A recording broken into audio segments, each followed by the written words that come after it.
If you want news and rumors that appeal, welcome to the Dusty Wheel.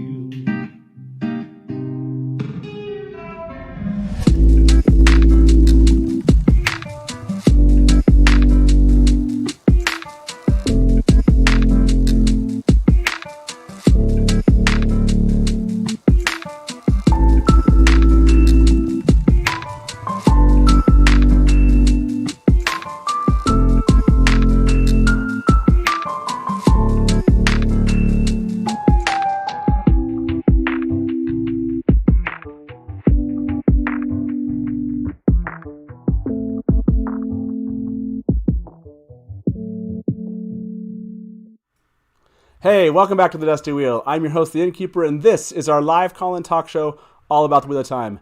Tonight, we're back with one of our live adaptation episodes with my favorite people. But before I introduce them, let me remind you that next Watt Wednesday, we have a special episode. Our guest will be Isaac Stewart.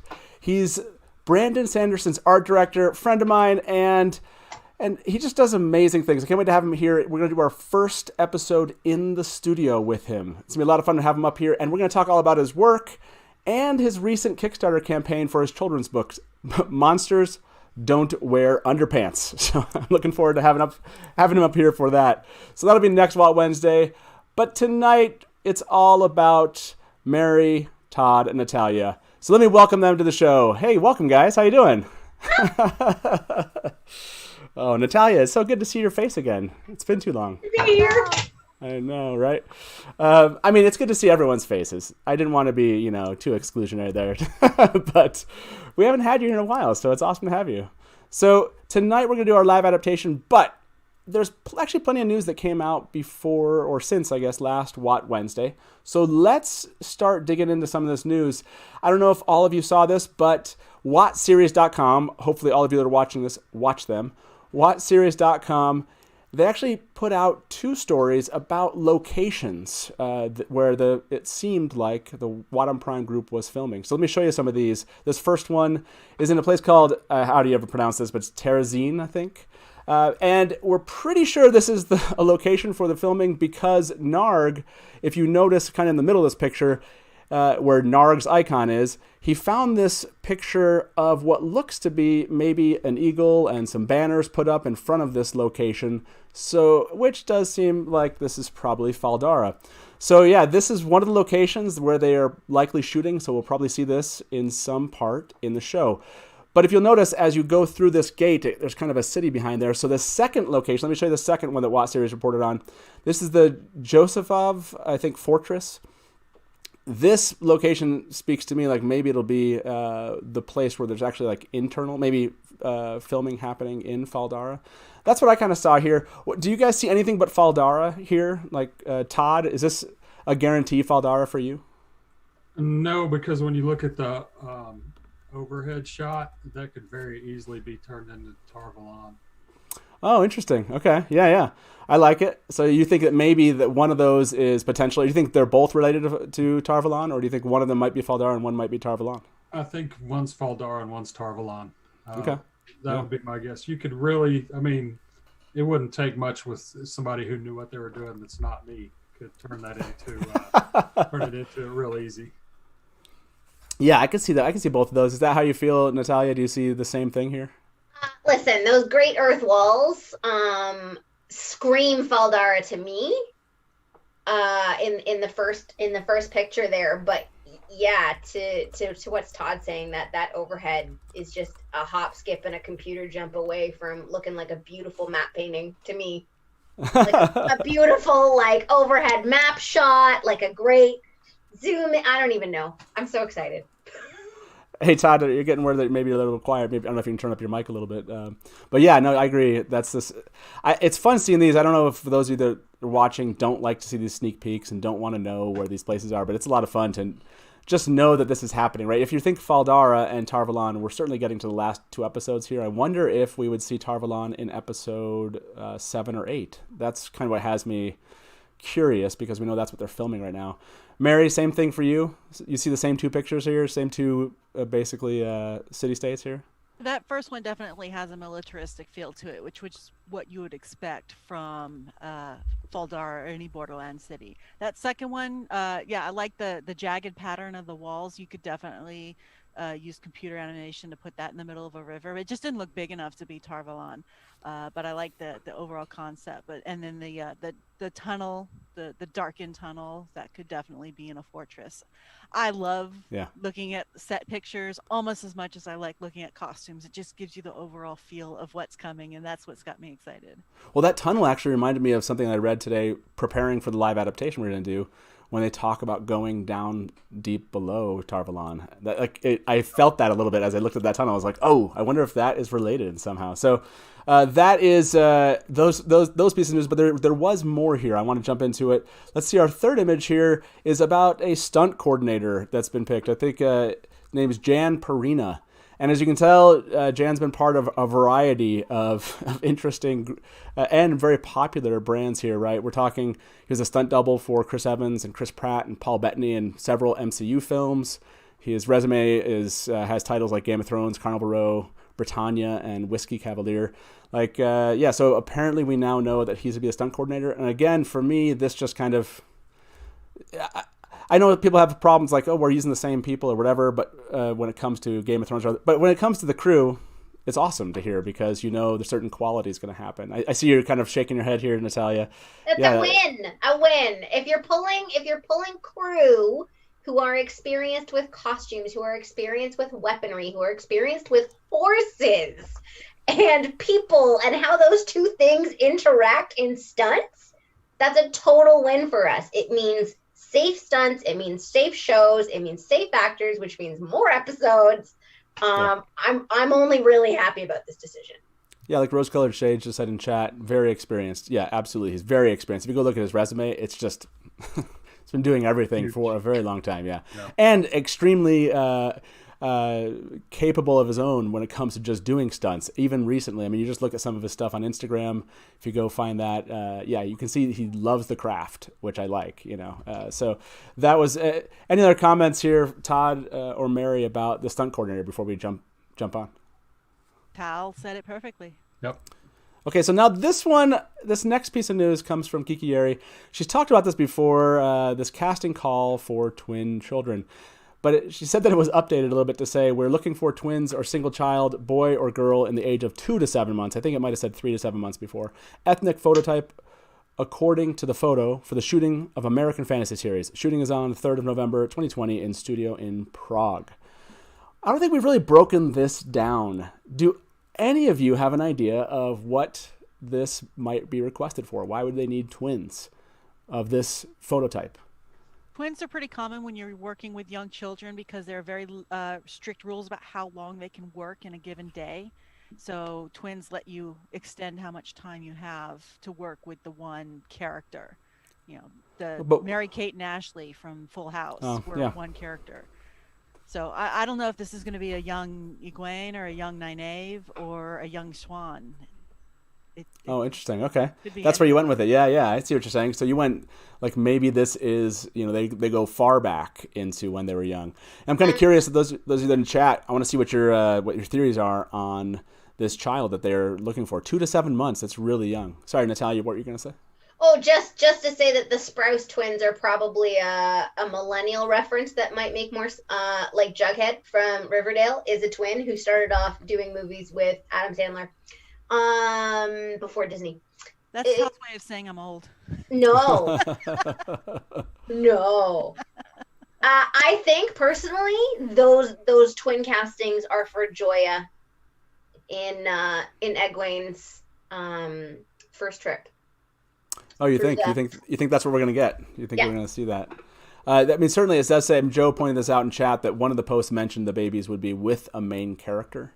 Now we don't know what main character that would be, but that's an interesting choice. I think I've heard that idea that maybe this is either dreams is another option I've heard.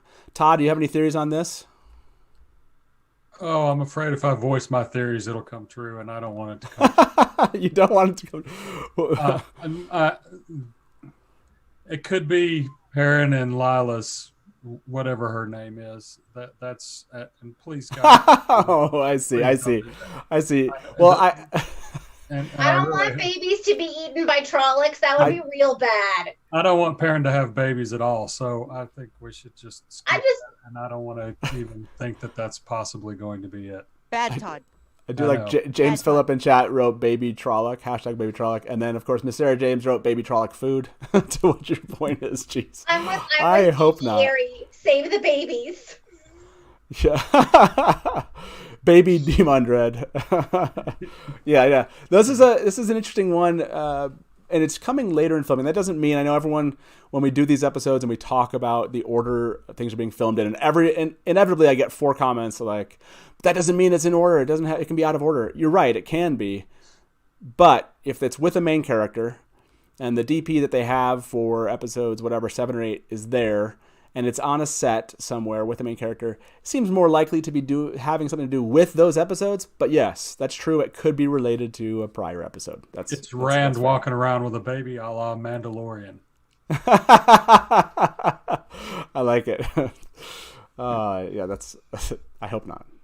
We don't need that. So this next piece of news comes from Narg. I think it might have been today that I heard this was posted on Reddit. So thanks to Narg, we have this shot of what may be a set related to the Wheel of Time. We don't know. But if you look at this, we have a huge green screen. We have these overhead lights. It's like a night scene. You have what I'm assuming is kind of that camera track. And then you have what are clearly kind of, it seems like crew members laying on pads in this sand quarry.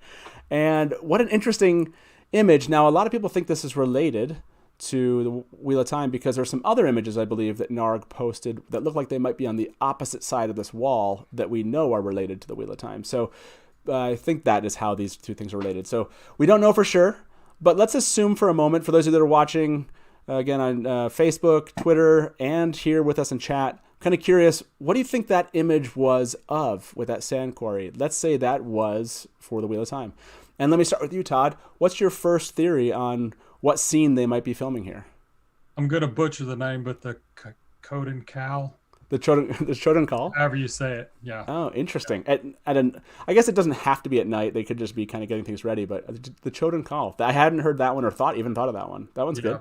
Because he's looking down into a quarry. I could see that. Okay. Oh, that's it. Oh, I didn't think about that. They might be. Yeah. Okay. And there's a huge perspective.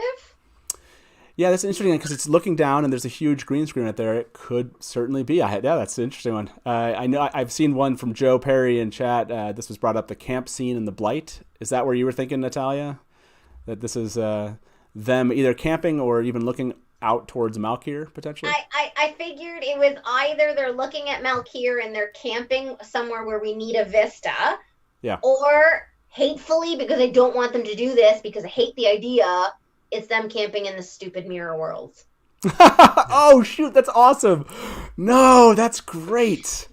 This could be, or it could be related to like a portal stone. And well, no, but I like the mirror world. The mirror world coming on the other side of that portal stone, perhaps, and they're waking up next to it or something to that effect. Yes, that gives me some hope. Thank you so much, Natalia.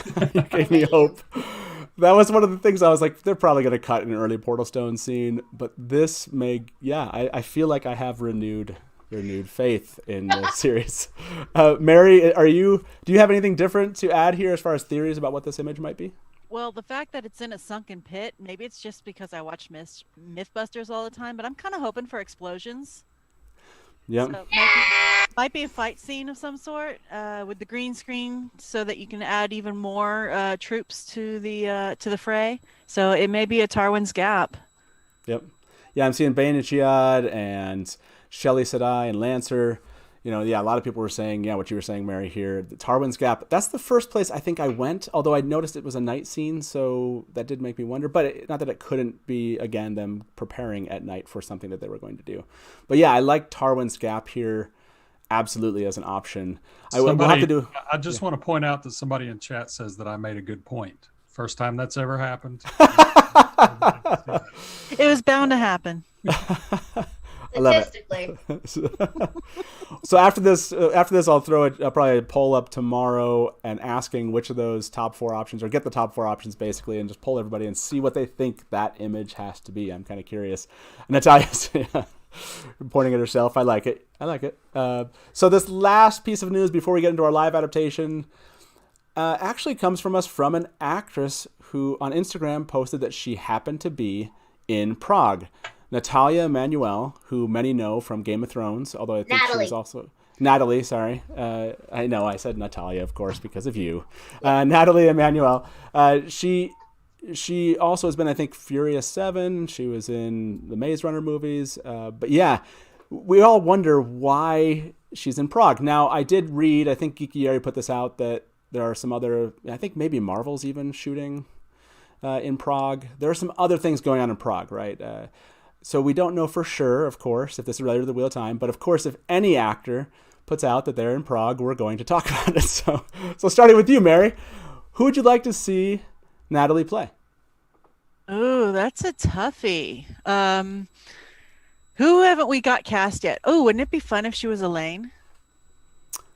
Okay. Yeah. Oh. I could see Elaine. I mean, I obviously immediately went towards Lanfear, but I could. She would be an excellent Lanfear. Could be that. Let's see who else. Yeah. Todd, you're. What do you got there? I would definitely go Lanfear before Elaine. She's absolutely gorgeous. I mean, it's got to be said. Yeah, so that fits right in with Lanfear.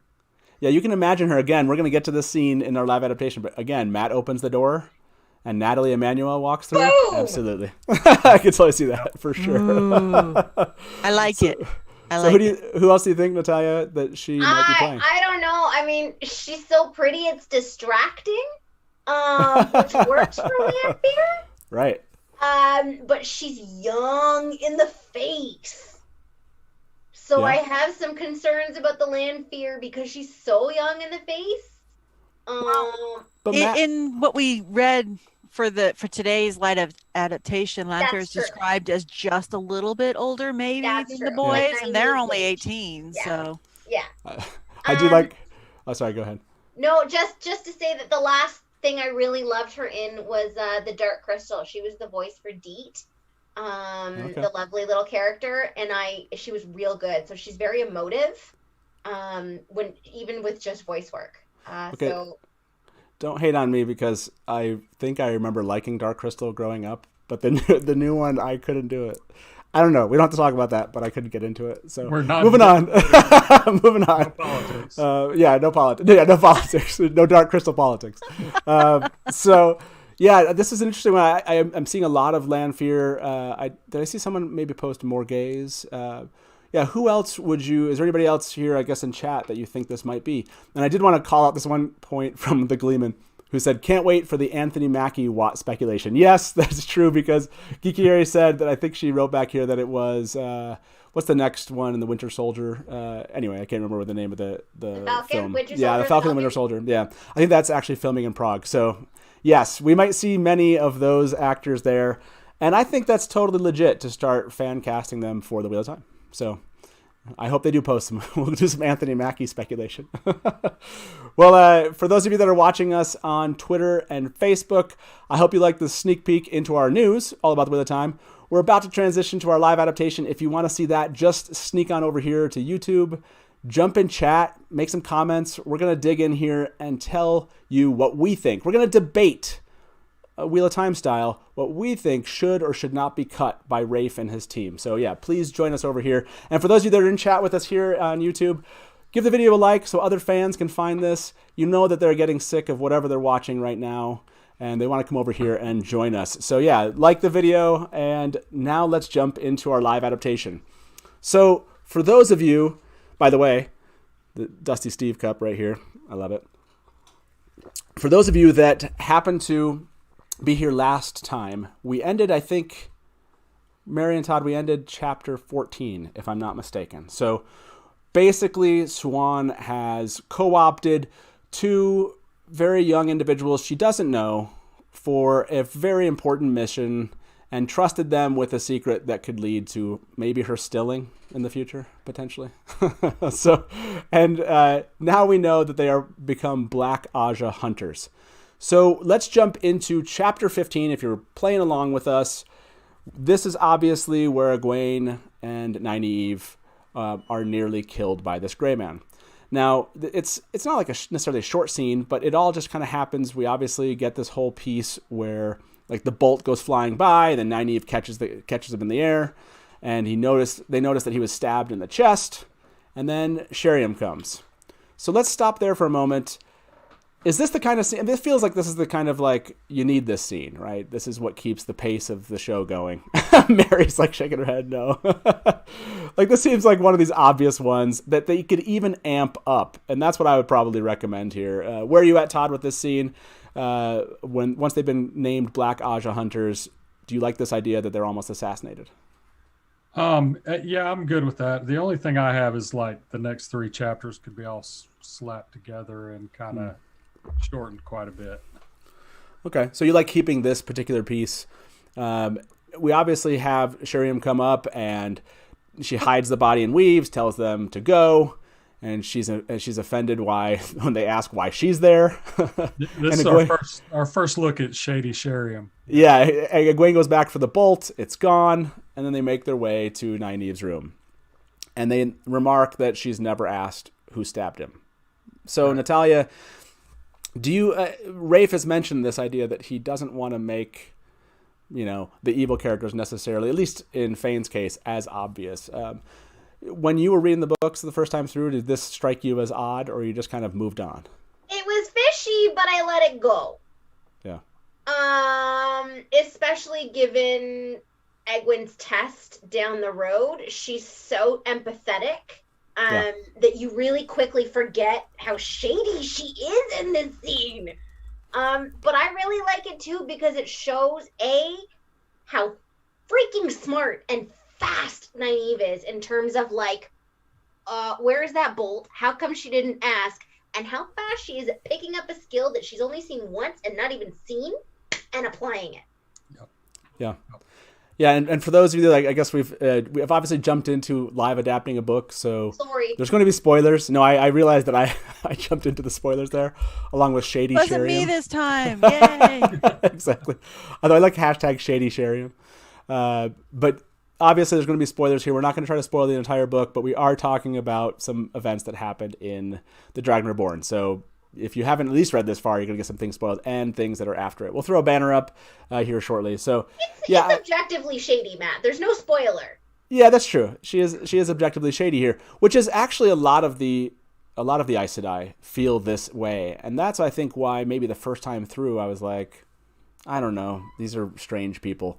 But I just wanted to call out spoilers for anyone that was concerned, But yeah, Mary, anything else from this that you think is important for Rafe and his team to get right, either about the Aes Sedai or get right about the White Tower when it comes to these kind of events that you want to see them transfer from the books to the television?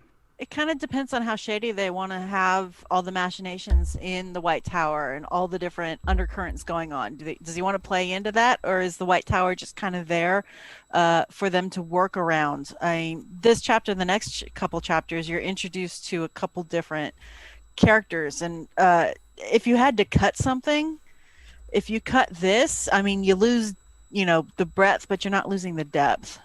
So if you had to streamline things, this would be a place where you would streamline. I mean, obviously, we need what happens in chapter 8. I think it's 18. Yeah, we need that to happen. But everything else leading up to it, I don't know if it's necessary. I mean, it's cool, but it's not necessary. Yeah, it's a fun little scene. There's no real great reason not to include it here. I think it's an easy thing for them to do and do well and just make this place seem really dangerous. Although at this point we know it's dangerous because they've already been taken by Liandrin. Now, what's interesting is going to be if some of this stuff is going to get merged in with the Great Hunt. In other words, some of these experiences, I kind of wonder, if this almost killing blow by this bolt will actually come up when Liandrin takes them. In other words, the reason, like, there's people here after you, I need to take you out of here. I wonder if they'll kind of merge some of these scenes and put them together. But yeah, hiding a gray man, that's going to be hard to do. I wonder how they're going to work that out, because Right. this isn't the only time that they cross paths as a gray man. Right. Does this need to be a gray man? Couldn't this just be a regular assassin's bolt? Yeah, I mean, that's true. It doesn't have to be a gray man. Although I still think they could do the gray man pretty well. I know we get into this discussion of how many of the monsters we have to add, but at the same time, I like this one because it's a little bit. Maybe it feels a little bit too easy. Like you can throw a gray man anywhere, and they almost kill them. But yeah, no, that's true. It doesn't have to be. But is anyone in favor actually cutting this, or is this kind of like a maybe amp it up? It'd be nice gravy. Yeah, But I don't think we need it. I agree. Yeah, no streamlining here necessary. Just keep it the way it is. I'm totally in favor of that. Absolutely. So let's jump on to chapter 16. That was an easy one. We didn't cut anything like the horn, blowing of the horn or anything like that. We haven't. We actually did cut that, didn't we? I had to bring it up. You cut anyways, that. Hold on. And we're wrong. I cut the whole Green Man, and I cut all the Ogier, and I was Look, all I gotta say is some people didn't show up to the live adaptations, and other guests. No, I can't remember how we even cut that. This scene might work. Yeah, thank you, Tal. This scene might actually work before Leandrin takes them away to show the dangers of the White Tower. You could move that around and then do it there. You don't need to do it in both places. Yeah, I agree. I think definitely preserve it, but you could definitely move this one. Now we get chapter 16. Our good run-in with Gawain and Galad and the girls and Elaida.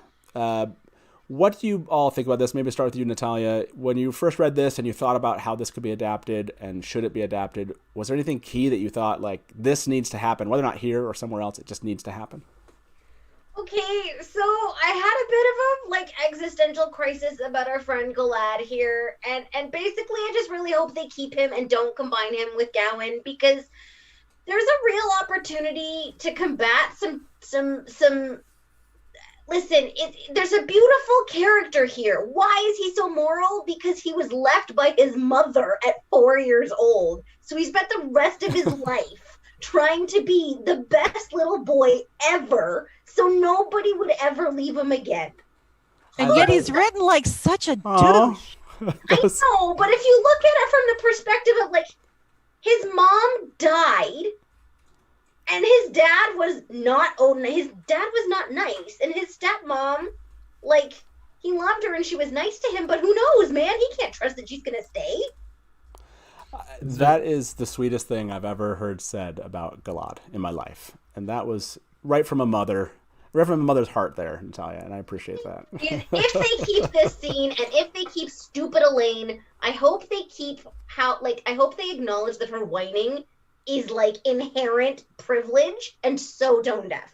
I just don't want to hear it be so poorly done. I have a problem with any of these characters being too childish. Mary, what do you think about keeping Gawain at this point, or Galad, or this particular scene, I guess, and does it serve any real purpose here, or is it just kind of moving the plot along? It keeps Gawain and Galad as characters, because obviously they are concerned about their sister. I think that is genuine, and it does show that, and they want answers because they're the, they're the big men. They're supposed to protect their little sister, and I've got opinions about that. And there's just some crowning moment of awesomeness in this chapter with Nynaeve and her interactions with Galad, and move along. Yeah, high five. I like it. Todd, are you having any comments about this overall scene, and then we can kind of break down maybe the parts where we think are really important to at least capture here? I mean, this might be sad to say, but I like Galad better than Gawain. I don't know. This scene kind of I think it can go, honestly. You drop it? No. It could be improved. It could definitely be improved. I don't think it needs to happen multiple times. What I mean by that is there's a scene earlier on in The Great Hunt, which is very similar to this. I think that they can show the concern and the interest, but I don't think you need to have them always showing up here, showing their concern and interest. Sorry, are we talking about the boys or are we talking about the girls? About the boys, when the boys show up, yeah. So I mean, I think you have to keep it at some level, but I don't think we need to keep seeing it over and over again. That's just me. So I'm technically in favor. I think we kept the last one to kind of create that sense. So I am in favor. There's only 4 of us here. We can ask chat. I'll just randomly look, because it sounds like Todd and I are kind of in favor of cutting most of this scene, other than, I mean, I guess this particular, because we don't get Elaida here. So this piece, it doesn't strike me as that important. I'm a cut here. Yeah, go ahead. In this scene, or in this chapter, is where we get Nynaeve's beautiful speech about using us up. Like, they will use us up. Which is a beautiful sort of way of framing it. And then Elaine, too, has a really great speech about them throwing us to the lions. And, like, if that's the case, I'm going with you. Yeah, no, it's there's necessary.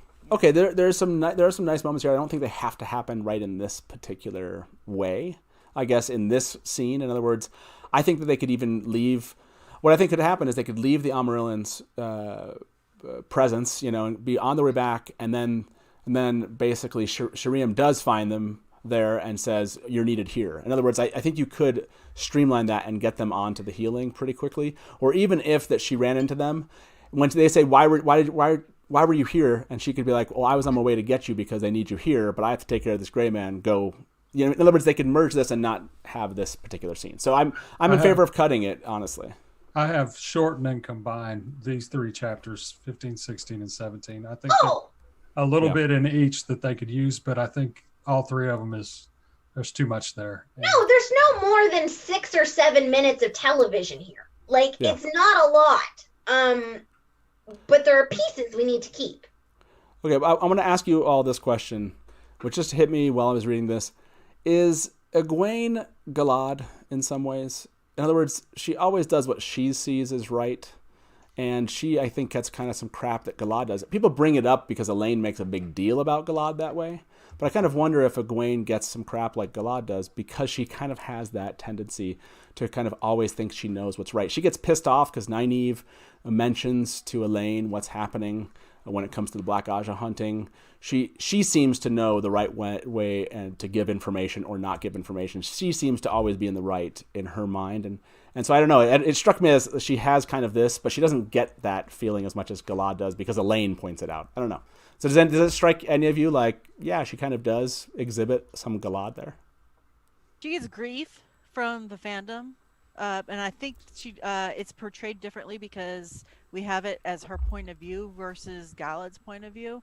And I've long maintained that Egwene gets absolute hell from the fandom for things that they're praised in other characters, in terms of her, her doggedness, her passion, Her her stubbornness, her power, her ability to, make decisions. Exactly. Thank you. And live with them. But doesn't Galad always do what's right? And he lives with his decision. What I mean by that is it's seen, I guess, we don't really get too much inside of his head as much as I think we get inside of Egwene's head. Right. And I kind of wonder what we would see there. We really get the impression about Galad because obviously of what Elaine says and what people say about him, and then he joins the White Cloaks. So, probably looks like a bunch of singing and dancing puppet show. Inside, yeah. Always do the right thing. It's like a VeggieTales episode. Galad's head is like a VeggieTales episode. Yeah, wow. By the way, bring up Egwene and Galad, and then others brought up Elaida in here, and chat's having fun with that. That's great. And speaking of Elaida, let's bring up chapter 17 because we have Elaida coming up. What did I skip? Before you do that, can we talk about the visual of seeing Elaida over Egwene's back as she lowers into a curtsy? Like, such a beautiful visual, and if it's not Maria Donnelly, I'll die. Yeah, that visual itself they should have. That'd be good. Yeah. With a nice, sudden music change, or suddenly it goes quiet, and then, they have to curtsy, and they're in all of her glory, in her pristine white dress with the red slashes, and wearing the shawl with the red fringe, and stuff's about to get real. Yes. The heinous bitch face on and ready to rock and roll. But by the way, I'm seeing Galad does what's right.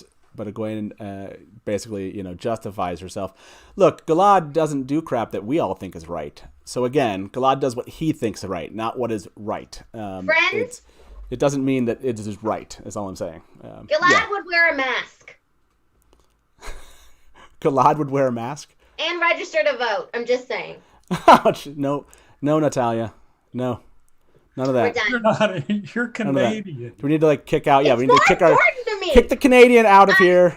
Okay, so well, we're moving on now. We're moving on now, Natalia. So chapter 17, we're moving on. Speaking about Elaida, sheesh. Read the rules, Egwene. Okay. So Elaida comes in here. Do you like this? Do you like this particular scene? Right, I suggested streamlining it, but there is a nice kind of get to know Elaida moment here. What about this particular chapter, Natalia, stands out to you? Like this is a must keep, must translate to an adaptation. The impact that Elaine's decision to join the girls has had on the socio-political relationship between Andor and Tar Valon has never been made as clear as it is right here. This one, that's true. I do like that aspect of it. I did write that down, which is, we, at least for me, sometimes we give Elaida some crap about her concerns about Swan, but this chapter establishes them to me. Todd, do you feel that same way? Like you want to see basically Elaida standing up for Caemlyn and Andor at this point and kind of making that defined line between them? Yeah, I mean, Elaida is like, I absolutely despise Elaida, and it's because she's one of those people that in my life that I'm like, you say what you want, I'm going to do everything I can to go right back against you because I'm not taking your crap, and she just, she makes the hair on my back of my neck stand up. She pisses me off so bad. And so, I think this is our first real look at the real Elaida when she comes in and she's just hanging over everybody. And so I kind of think we need to keep it just because she's just such a horrible person. Yeah, but yes, I can't believe I'm about to stand up for Elaida, so I'm not going to do it just yet. Mary, how do you feel about this scene with Elaida? Are you the same way? Do you think it's really important to keep this just to kind of create this character? Yeah, it helps frame her character. We saw her in Caemlyn. I'm assuming we see her in Caemlyn and see her as an adjunct to the queen. Here we see Elaida in her element, in her full power, with and absolutely interrogating the girls. And this is an excellent opportunity. You could play up that she is going to, she's not doing this out of any type of altruism or care for Elaine. She's doing this because she had the foretelling that showed the royal house of Andor was the key to defeating the Dark One. And in her mind, that is Elaine, and Elaine is going to be safe whether she has to kill her to do it. And she's definitely willing to do it because that's what her foretelling told her. And it also is a great opportunity to build tension between Elaida and Egwene. So yeah, this is definitely a great scene. This is where you either come to hate or like her. I can't imagine many people come to like her here, but maybe there's somebody. There's somebody for everybody. But I do want to point this out. She is really smart when it comes to interrogating these girls. She got them to give up so much. And what she got them to give up was an irresponsible Amyrlin who's giving information to people who haven't even been raised yet. And they're recently left with a Black Aja who actually came back and stole things and killed people and left. And she gets them to bring that up, which is Swan somebody that can be trusted? Do these people have something over her? And she actually does. Basically, she talks about where they're from, and I don't know. This strikes me like part of why Elaida is so anti-Swan, which is she believes that Swan is undermining the White Tower, and these are good pieces of evidence to support that belief. Do you agree that Elaida has something on Swan here? Oh, she's a powerful force. I really think she is. She's got. I mean, yes, she does have something on Swan. Yes. mean, yeah. So I mean, do you feel like, Natalia, I saw you shaking your head. You don't think that she has a right here to believe that Swan might be undermining the White Tower and basically the Aes Sedai? She can believe whatever the hell she wants to believe. It doesn't make it true. It doesn't make it fact. And frankly, the interrogation scene isn't what she's interrogating them about isn't critical. What she gets out of it isn't critical. It's the sense of menace here, and it serves to show us that even good people can be really scary and bad for our guys. Yes, I'm not saying that isn't well established here. I'm saying, do you not find Swan at all culpable for what happens to her at all? No, I think Swan did exactly to these girls what happened to her and Maureen. Oh, interesting. Okay. You pair it to that, like they were brought in and she used what she had to do. She did what she had to do. She did what a leader would have to do. Yeah, but she also raised them completely abnormally to custom and punished them abnormally to custom. And that's what I'm saying is that she's leading people to believe that there's something going on, especially when they hear all the things. Swan, I guess, is setting herself up to fall in kind of classic ways here, in my opinion. Like she's making really poor political decisions in the tower. Mary, do you disagree with that? I would disagree with that. She's making poor.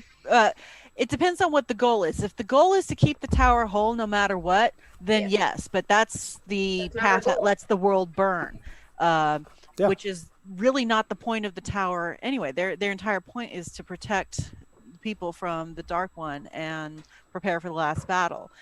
She's been shown, she had murder of sisters, happen. She had theft happen. She had 13 Black Ajah disappear on her, and there aren't supposed to even be any Black Ajah. They never talk about it. And now there's 13 of them, and they murder and they steal. And, this happens at the same time that the girls get, taken by Leandrin, who was, and the one part I disagree with is, Swan says that they should have seen that as a trap. They had no way of knowing that was a trap. The entire way the White Tower culture is so top-down command and control when it comes to accepted and novices, that there was, even if they did suspect that that Leandrin was a dark friend, there was nothing they could do about it. They even make that point as when they're now the Black Ajah hunters.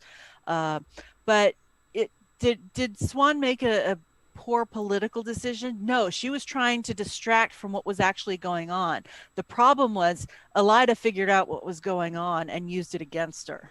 Oh, good point. Yeah, Elaida was smart enough to kind of dig in and find that out.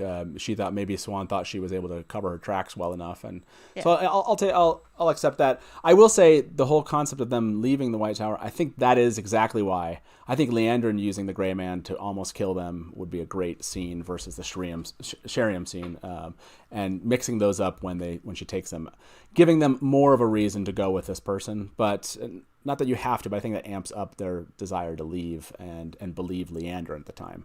Right. Is there anything else in this chapter, Todd, that you think is important? We have Sheriam that comes in and does the whole, like, I always love this. Like, they're always in the room and somebody always like slams open the door or knocks on the door and, takes them somewhere. You have Elsie and Else. And then you have all of these characters that are always coming to the door. And so in this case, we have Sheriam who interrupts them, is like, we're going to take you to Matt's healing, basically. I know you talked about streamlining it. Is this a part that you would have streamlined? Would you have cut all these other scenes out and left Elaida here? Or would you also have cut Elaida out in the sense of have that happen elsewhere and just rush them to the healing? I like watching Sheriam and Elaida butt heads face to face. Because that doesn't happen to that extreme very much with the Aes Sedai. So to see the two of them going toe to toe, is this the one where she says she was surprised Sheriam didn't take hold of the power, or was that later? I don't remember where that. It was here. Was it here? No, it was at the testing. Okay. I was like, yeah. Yeah. But that's kind of, I just think that's cool to see Elaida, and she's just bashing on the girls, and then here comes Sheriam, and she's like, you're not doing that to me, and there's this like face off, So I kind of like that, but Yeah, I mean, there are ways to shorten this with the other chapters. Like I said earlier, this could be done fairly easily. Like you said, these are kind of quick, short scenes. I agree. They could be all kept. Nothing here like strikes me like you have to drop it. Other than that, Gawain and Galad, I think you could do it elsewhere. But I want to start off chapter 18 then, because this scene, obviously, I think to everyone that's ever read it, must exist in the book. I mean, in the actual TV adaptation.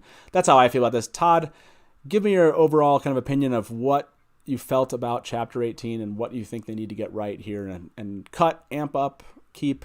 What are your thoughts? Totally keep.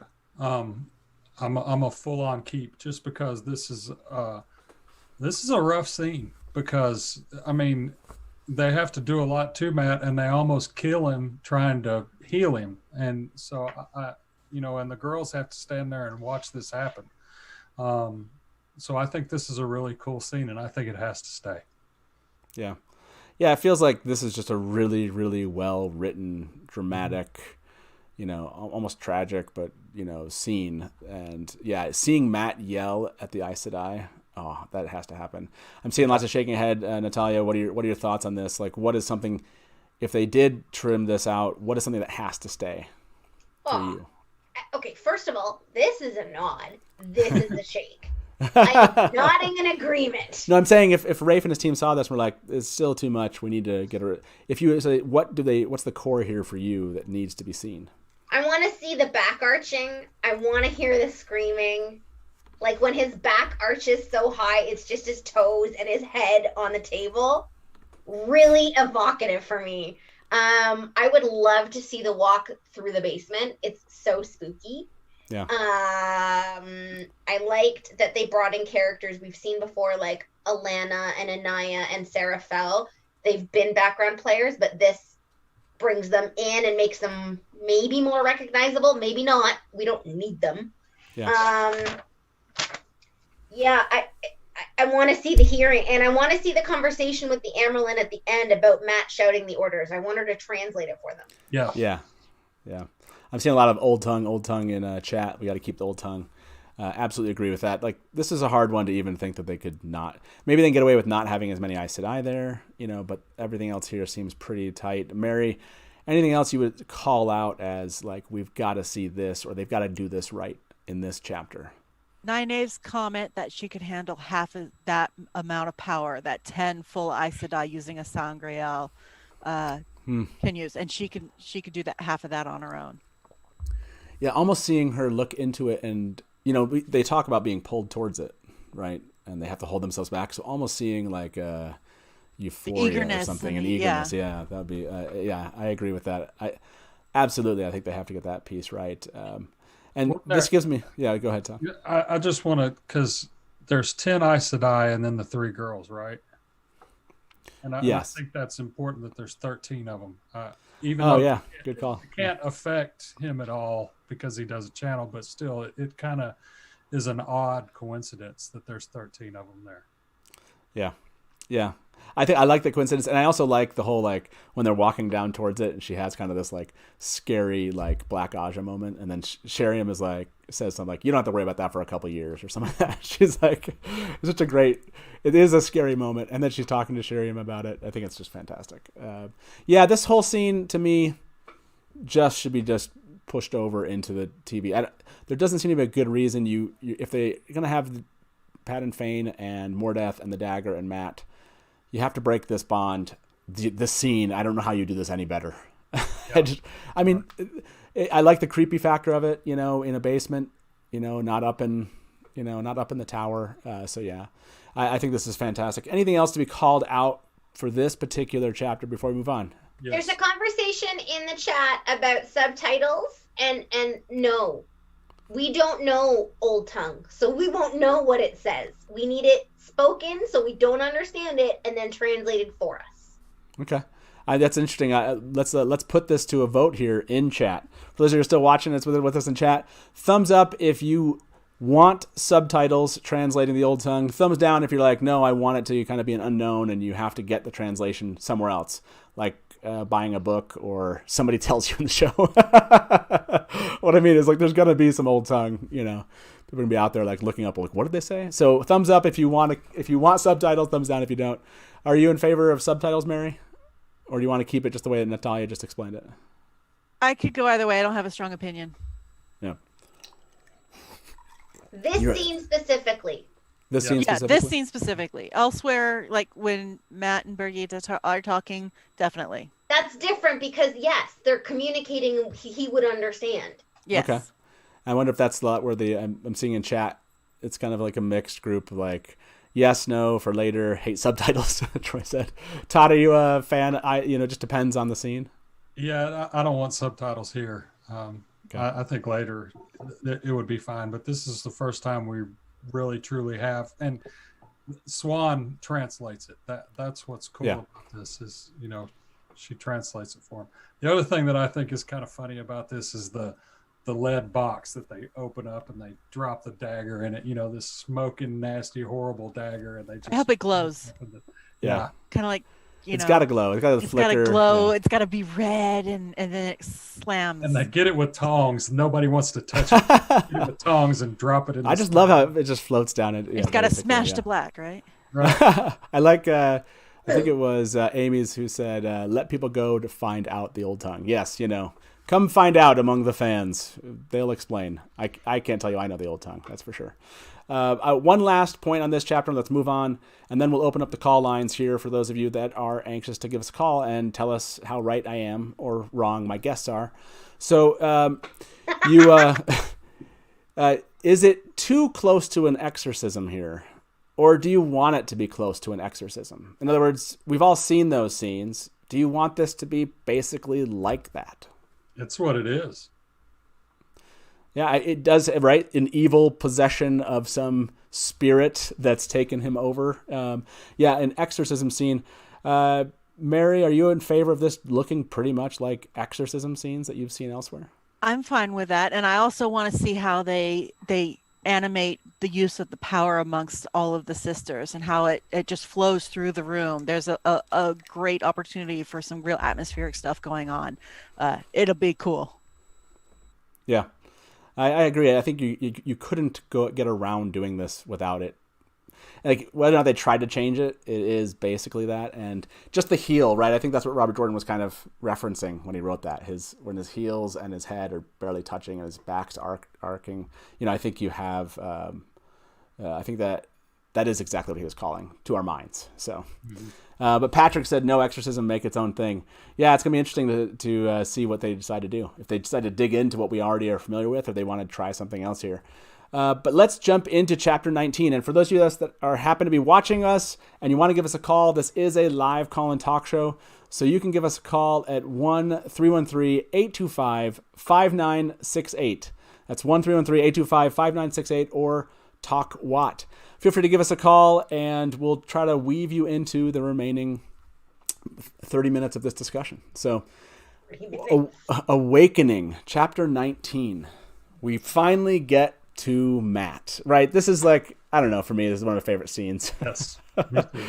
It might have something to do with who comes into the scene eventually. But yeah, this, and Mary, we'll start with you on this one. Matt wakes from a dream. And he remembers like a dream that he's leading men from Manetheren, and he pretty much figures out where he's at, and then he gets a knock at the door. Do you like this scene, this particular, do we need to see Matt post-healing in the TV show? I think it does serve a purpose, and not just to see Barney wander around naked. Just saying. But it shows it shows what healing does. It sets the stage for what Matt can do later in the series in terms of his abilities. It's definitely tied to what's going on. I guess the jury is out on, is this the old Matt, or is it, the Matt has been, impacted by his experiences, because he's kind of a jerk in his own thoughts about how he's thinking. But then again, he pivots on that, and yes, he is a jerk, but he is going to be the person who's going to do the right thing. So and I just see that let Barney walk hashtag. It's let Barney strut. All right. Sorry, let Barney. Let Mr. James let Barney streak. Let Barney strut. I like both of those. Yeah, this is I think you do need to see the difference between the two. I think you want to see that person, at least for me, see that person come to from such a terrible event and at least try to understand, like you're saying, Mary, have they been changed or not? What's there? Is there anything else here, Natalia, you think is important? Yeah, I can see that. So yeah, tell us what you think. I really hope they keep it as a voiceover scene, because his internal dialogue is real funny to me. But B, I really love the visual of him eating the entire tray of food and then like being surprised while he's thinking. And I really too I like how it sets up how analytical and thoughtful Matt is about tackling problems by looking at them from every angle first. They started early here, and it works. It sets him up for being the general that he becomes. Yeah.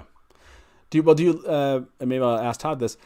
We get this first idea that, Matt's has this whole dream of where he's basically leading men in battle. Do you want that here? Should we start to get this inkling that something significant has changed, or can that just come in later and we don't need that particular part of this chapter, I guess? I like it here. I put it, it's a cool little flashback to a past battle, and I think it fits here. And I mean, I'm like, Tal, I want to see him pounding down that tray of food without even thinking about it. And I want it to be like an immense amount of food that he sits there, and while he's having this little flashback and while he's working through all of his issues, and I want him to be constantly just pounding food down. Now, listen, are they going to invest the hours and money and time for a brief scene? Probably not.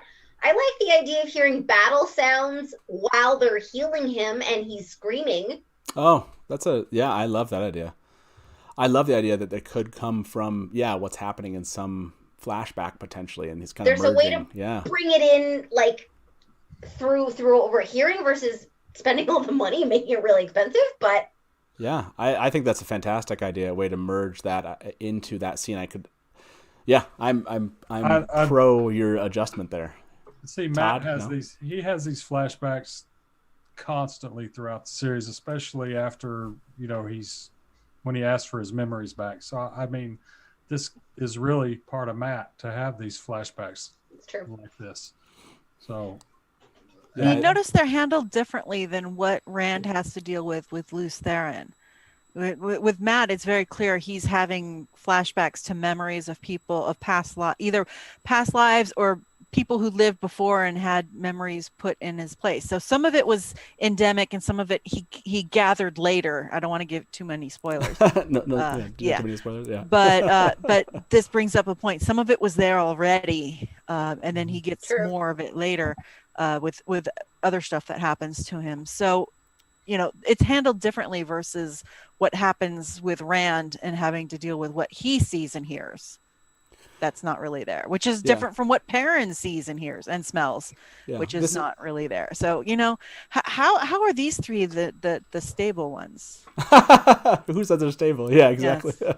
Well, I want to put this out. Rafe did say, right, that that's the biggest struggle of this adaptation, of maybe any adaptation, but right, pulling out what's happening in their heads and putting it on screen. So I do wonder how he's going to translate that aspect, if it's going to really be visual thoughts or I don't know how he's going to do it. It's like the ghosts from Anastasia that are there in her memories. That might work. Yeah, well, that's just CGI. Will he see it happening in front of him in the room instead of, it's only in a dream or something? Well, how will Rafe translate it in such a way for us to really know what's going on in Matt's head? I think is because I don't just want him going like eating food, thinking, and then it just translates to some other scene where he's riding a horse, bubble. And then it comes back or something. He's just like going around. Yeah, I don't know. Yeah, it's, exactly. Don't do that, Rafe. We know you wouldn't, but don't do that. Now, none of Matt, that David Lynch bullshit either. Matt hears a knock at the door. So this, of course, is my favorite part. But before we get to the knock at the door, let's bring our first caller into the show. Welcome to the Dusty Wheel, Doug. How you doing? Doing well. This first time calling in. Been watching for a while. Really enjoyed the show. Fantastic. Fantastic. I've got a grenade to throw that I'd like to get your guys' thought on. Okay. So go for it. I've always sort of felt, the second season would be great hunt into Dragon Reborn.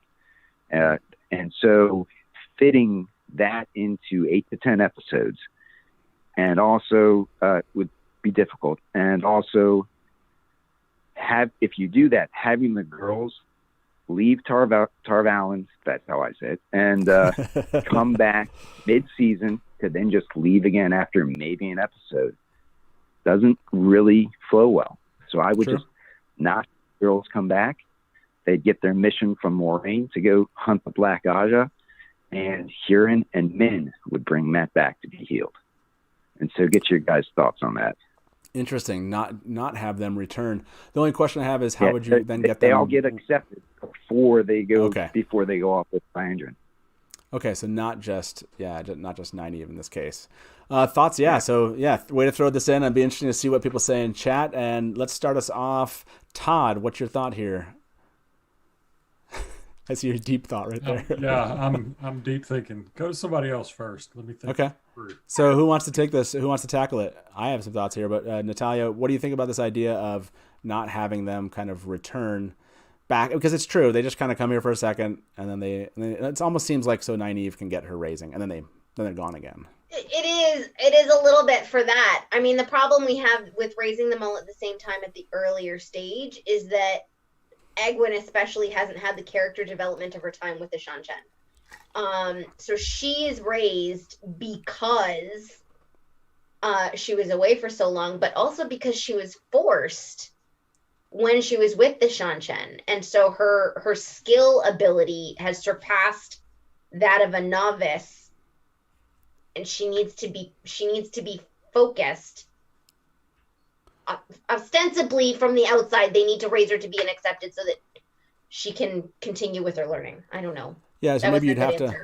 No, but you'd have to maybe produce that some other way if you were going to do this. I would probably agree with that. Which you'd have to put her in more situations before than she's in up to this point in the books. So it's Mary. What's your thoughts here? It would be obviously a big difference. It would require quite a bit of rejiggering to make it work, because it's not just Egwene that's raised, it's Elaine that's raised. And because of her experiences, obviously they were very different from Egwene's. You also lose the impact of the 13 Black Aja leaving and the theft and the murder at the tower. Although I suppose that could happen all concurrently when Liandrin takes them away. But then you don't get the intrigue, which ultimately leads to spoilerific stuff that I won't go into. So you don't get that. It may make one part of the story flow better, but I think it would disrupt other parts of the story too much to make it worth the trade-off. But it's an intriguing question. Well, and it's a question that Rafe has to deal with. Yeah, go ahead, Doug. Out of the intrigue and everything to that portion, and reminder, during the flicker that's going on, a good 6 months passed that the girls are at Tarvalon. So because it goes from springtime to fall, and so you could Egwene's only been captured, I think, for about 2 to 4 weeks, I think is how much time she spent with the Shan-Chen. And so there is a lot of time that that is just glossed over, that they're at Tarvalon. And so you can still move a lot of that into that during the flicker portion. Yeah, that's an interesting point, which is Rafe's gonna have to deal with that. The timelines. There's lots of kind of dead time where Jordan needs to get some group of people over here while he's moving others, and I kind of wonder how he'll address some of those questions. Natalia, you're shaking your head side to side. I hate the flickers, and I hate the portal stones, and I hate the mirror worlds. I really don't like them. You're just out. Well, how do you hate the flicker? I don't even understand that.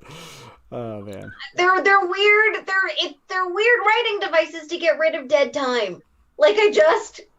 Well, I mean, a lot of that before there's traveling is a lot of weird writing devices to get to kill some time. Well, hey Doug, I'm kind of curious. Favorite book of the series? Well, before we let you go, what was your favorite? It's hard to say. I would say I love the Eye of the World. It's the one that I've read the most because I started rereading in order to maintain integrity of what's going on when the books were coming out.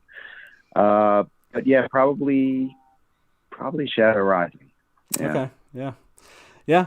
It's hard to say not Shadow Rising sometimes. So, great question. I love the bombshell. I think Rafe's going through some of his own questions himself, which is how to, if I'm going to streamline this, because he said he is, he is reconfiguring scenes. He's moving them around, right? As he said he is. So which scenes is he doing that with? How is he making it more fluid? And like a question like yours, how would he make that more fluid? I think that's a great question. So thanks for calling in with it, and I appreciate it. And thanks for being a viewer, and we'll talk to you soon. Thanks for having me. Yep. Thank you. Bye-bye. You kind of need the flickers, Tal. I'm sorry. Only because, yes, it is to move people around, but you've got, Ingtar and company have to get from Faldara all the way to Falm. You have to have enough time in Tarvalon for Egwene and Elaine and everybody else to improve their skills. You have to, and then you got to get them over. And yeah, the world is just too big, I guess. And the other big grenade you could throw on in all this is they have traveling from the get-go. But oh man, that would just, I don't know. I mean, I guess you could. It would just change maybe everything. less fun. But it would be less fun. Listen, I get why we need the flicker. I enjoy the flicker from a TV. Like, how do you translate this perspective? I wouldn't want to do it. It's a Willy Wonka boat ride. Come on. By the way, I'm loving the comments in chat. I bet Natalia hates Lanfear too, says Bane in chat. And then Glarblook said, Natalia was my favorite, and then she blew it. and then Maj said, maybe Natalia hates the Aiel. But I know. So yeah, no, I will say Nova Scotia Homesteading did say, Natalia, I'm with you. I hated the Mirror Worlds, but what do you guys know? So Us Canadians. Exactly. Let's jump to chapter 20, because in comes Celine to the situation. This is, of course, one of my favorite scenes. We don't have to belabor the point. Any scene that involves Lanfear is a favorite scene. So I'll go start with Mary this time. Is this an important aspect to Matt's journey here in Tarvalon, and knowing that Lanfear's there and that she's trying to interact with him? Do you think this is important, or is this something that Rafe could or should cut? I don't think Matt needs any help ratcheting up the paranoia. He's got plenty of that in spades, even before the whole dagger thing. But there's a lot of kind of, she's definitely manipulating him. Even by saying that she's manipulating him, It's more to set the scene for what he does to get out of the tower, and then his overall view of Aes Sedai. It just kind of cements that distrust and paranoia. Is it needed? Only if they're going to play, and you'll like this, Matt, only if they're going to play up Lanfear even more as a antagonist, which I'd be down for. But if Rafe's not planning to do that, this scene could be meh. Yeah, no, that's true. I'll agree with that. You can cut this if they're playing down Lanfear. This wouldn't seem to make sense. I think they should amp up Lanfear, in my opinion. So the scene makes a lot of sense. Is that I know. Natalia, you seem anxious to say something here. What were you going to say? Sorry for interrupting. No, it's okay. Just that it's boring and it drags, and we don't need her. I want to keep the part with Swan and Liane, because I like that he thinks on the bed as the candles get lower and lower and lower, and his pie gets cold. I like that. So I have reasons why I don't agree with that, but was she compelling him? So this is always a question, which is, what is she doing? And yes, I believe that she's not necessarily compelling him, but I think she's using a little trick to basically make him more compliant, if you will, to her thoughts. But is she compelling him? Exactly. I don't think that's happening. I don't think she's doing it the way that maybe Grendel would. No. But Todd, what's your thoughts here? Do you agree that you could drop this scene or should drop this scene? Yeah, I agree. I think it could be. Yeah, I like. Now, the only part in it that there's that little bit of intrigue where she says, they won't tell you this, and then Swan and Leanna come in and they don't tell him that. He has to kind of drag it out of him. But that's really the only thing that I see that really means anything, other than looking at Lanfear. Other than looking at Lanfear. So I think this is important because it establishes Lanfear's plot arc, which is she's there. She says she happened to be there for other reasons and thought she'd stop by and say hello, basically. She also says, I wanted to see all of you, which, as Mary Sue put in chat, that's a funny joke. But at the same time, who else does she want to see or planning to see? And if you buy into my theory, she was obviously there. Again, spoilers for anyone watching, but this is technically a theory, so not really. But she was there clearly to talk to Varen, and because later things that happened. So she had other reasons to be there, but she happened to know a lot of things going on. I like that about the scene, which is Lanfear knows what's happening. She knows who Rand is. She knows who their parents are. She knows where they're going. She knows that, and leaks this out, that she knows that Rand has left and that Moiraine is chasing him, basically. She kind of couches it a different way. I like that she interacts with Matt and Perrin. If they're going to build out her arc, if she's a stable character in the TV series, this scene needs to be in it because we have to see her interact with others other than Rand, in my opinion. This paints her overall basically plots and strategy versus just kind of she's this lovesick person after Luce Theron. So that's my pitch. I'll ask chat here. Are you in favor of keeping this Lanfear scene? Give me a thumbs up. That's all you can do. But I will put it out to the panel here. Is this a scene that if Lanfear is in the TV series, you would keep or cut?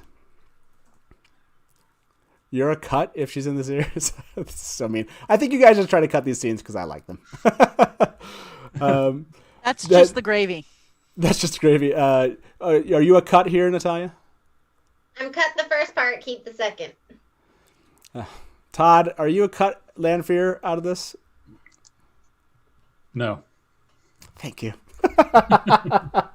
You just did that nice. I think you're just being nice.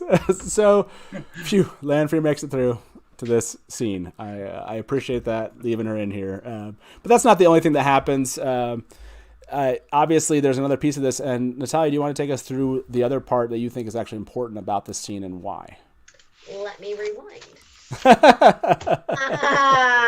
So we get Swan and Leanne or Liane? Liana, I think, is the correct right? pronunciation. Okay. Yeah. Swan and Liana both, which I found to be unusual, weird. Like, did they both need to be there? I'm not sure why, especially since she sends Liana out to get the pie so she can actually talk to him. Whatever. I like that he's able to get information out of her and figure out how she's lying to him and why. And I like that she's far more honest with him than he expects, which I guess only works if we keep Lanfear. And like I said, I really like the visual of him just thinking and thinking and thinking. Yeah. As the room gets darker, like I would really like to see not a time cut, but almost a time cut, like where you see the room get darker. Yeah, I can see that. And he's more interested in the food than anything. Yeah, I agree. Anything else here, Todd, that you would say this needs to remain, regardless if we keep Lanfear, but this portion of it needs to be adapted in, something happens here that's important? I think it's pretty funny when he curses in front of her. That's pretty hilarious. And he's like, mother. I do like the relationship establishment here between the Amyrlin and Matt. I like that aspect. I like when she goes away and basically the Amyrlin threatens him really well. Yeah. That's a really funny moment where, normally he would have stood up for himself, but he's like, you could tell he's also weak in that moment. He might have said something different, but he was clearly getting hungry again. Yeah. So, yeah. No, I like that aspect of it for sure. Anything else, Mary, here that you would say needs to translate well from plot, character, just something that happens here that's important for the TV series? Nope, I was fine cutting it. You're out this whole section. Okay, so fold it in later. So I think we're going to jump to this next chapter. That'll probably be the last chapter for us this evening. We'll probably leave the call lines open for maybe another minute or two if you want to make a last call for us. And I think this chapter 21 is obviously something I enjoy, but I will go to you, Todd. Chapter 21, what needs to be done well here? Is this a keep or cut for you? This is a keep, because I think that the dreamer in Egwene is really important. But it also kind of,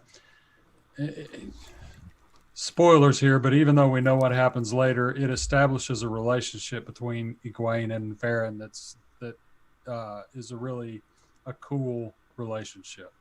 Yeah, I would agree with that. Just the relationship building here is really important itself. Mary, there's the obvious aspect of dreaming here. What else does Rafe need to capture about this moment with Varen and Egwene? The absolute organized chaos of her study.